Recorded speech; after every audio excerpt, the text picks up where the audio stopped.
নমস্কার, তনুর সাত সকাল পরিবারে আপনাদের সবাইকে স্বাগতম। আশা করি আপনারা ভালো আছেন, সুস্থ আছেন। আমিও ভালো আছি, সুস্থ আছি। তো আজকে দশহরার দিনে একটা আমি নতুন ভিডিও নিয়ে চলে এসেছি। তো এই যে বেরিয়ে পড়েছি আমি মনসা মায়ের পুজো দিতে যাব। তার আগে বাড়িতেও পুজো দিলাম। মনসা গাছ আছে আমার বাড়িতে, এখানে দুধ গুড় কলা এইসব দিয়ে পুজো করে আমি বেরিয়ে পড়েছি মন্দিরে পুজো দিতে যাব। এই মন্দিরটা, এখানে মন্দির আছে। তো এখন প্যান্ডেল হয়ে গেছে, প্যান্ডেলের সামনে আমরা এসে গেছি। তো প্যান্ডেলের এখানে পুজো শুরু হয়ে গেছে। আমি যখন আসি মানে অনেকে এখানে পুজো দিয়েছে। তারপরে দেখুন এই মন্দিরে আমি কোনো দিনই আসিনি, যার জন্য আমি রাস্তাঘাট একটু চারদিক দেখে নিচ্ছি। এটা এগিয়ে যাওয়ার রাস্তা, এইসব দেখে আমি ভেতরে ঢুকে গেছি। আর এখানে অনেক পুজো পড়ে গেছে, মূর্তি হয়েছে। দশহরার দিনে নাকি প্রত্যেকবারেই এখানে মূর্তি হয়ে পুজো হয়, এটা তো আমি জানতাম না। তো মনসা মায়ের যে মন্দির, ওইখানে মনসা গাছ, ওইখানে মা আছেন। তো এই মন্দিরে আমাকে একজন বলেছিলেন, আমার কিন্তু কে বলেছিলেন কি তার কথা আমার মনে নেই, কিন্তু কথাটা মনে আছে আমার বাবার নামে এখানে পুজো দিতে। তো বাবা অসুস্থ হলো, সেই সময়ের কথা। তো বাবা অসুস্থ হলো, তারপরে সুস্থ হলো, তারপরে আবার অসুস্থ হলেন আর বাবা মারাও গেলেন, কিন্তু আমার পুজো দেওয়া হয়নি। তাই আমি একজনকে বলছিলাম যে ওখানে কখন পুজো হবে আমাকে একটু জানাতে। তো আমাকে জানালো যে দশহরার দিন সকাল থেকে সারাদিন পুজো হবে।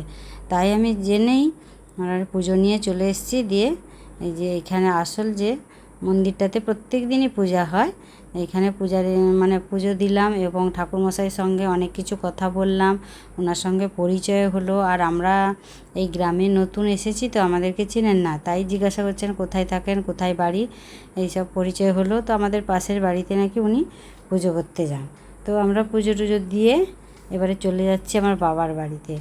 তো ওইদিকে বাবার বাড়ির দিকে এই যে চলে এসেছি। এখানে হচ্ছে শীতলা মায়ের পুজো, মানে গতকাল শীতলা মায়ের পুজো হয়ে গেছে, আজকে ঝোল ভাত। তো ওখানে দিয়ে এলাম মনসা মায়ের পুজো, এখানে শীতলা মায়ের ঝোল ভাত। তো ওই বাবার নামেই চাঁদা কাটা হয়, সেই প্রসাদ আনতে এসেছি আমরা।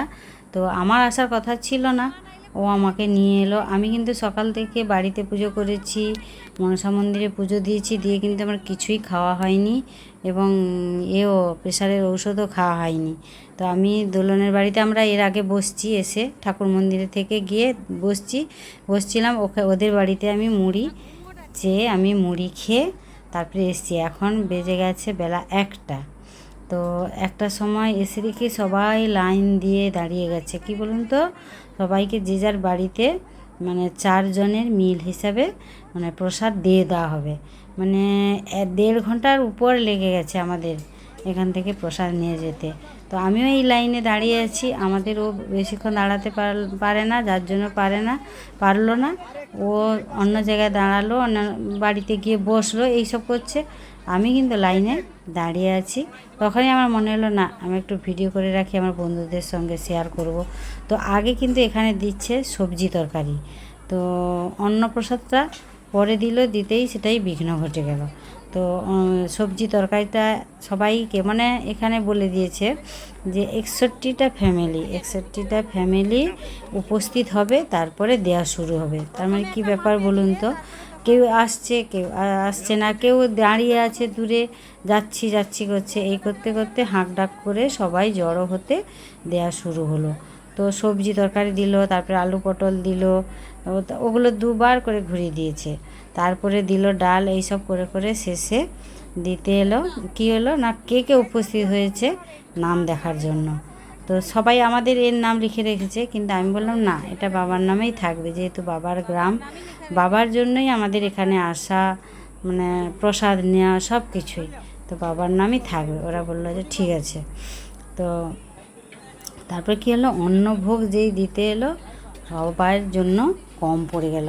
আমাদের মানে লোকজন কম, আমরা কম, আমাদের কম হলেও কোনো ক্ষতি নেই। এত রোদ, গরম, ভ্যাপসা গরম, যেন মনে হচ্ছে এই বৃষ্টি আসবে, কিন্তু বৃষ্টি এলে না, কিন্তু প্রচুর কষ্ট হলো। দিয়ে আমি বললাম যে আমাদের যা হয়েছে থাক, আমরা নিয়ে চলে যাব প্রসাদ।